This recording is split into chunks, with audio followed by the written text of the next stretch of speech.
but not in Indonesian with a very strong Javanese influence.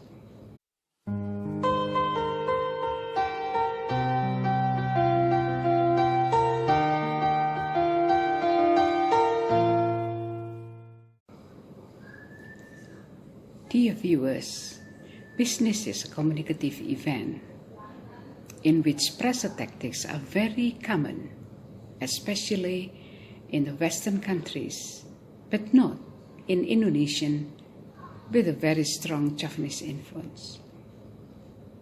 Culturally, the Javanese business context does not allow pressure tactics, a strategy employed to push the already inclined or half-inclined customer to take an immediate decision, at least formally and explicitly.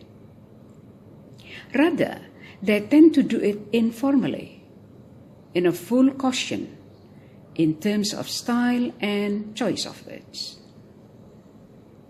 To put a pressure openly towards a potential customer in a business situation is considered implied.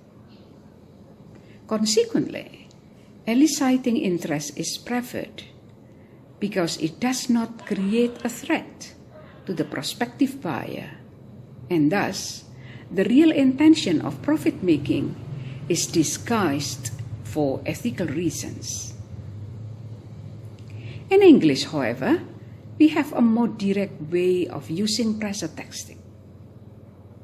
Pragmatically, English writer prefers to mitigate the force,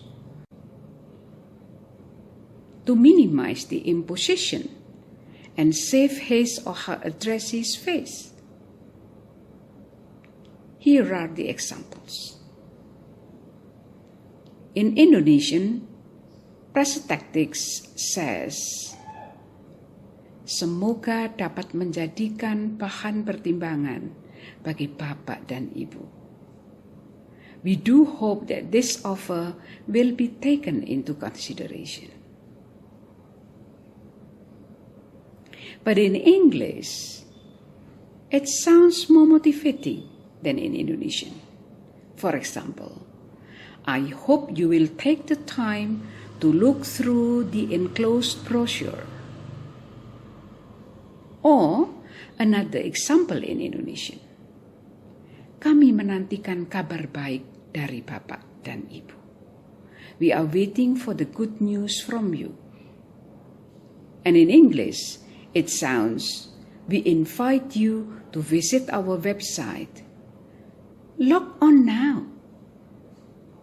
Thank you for watching.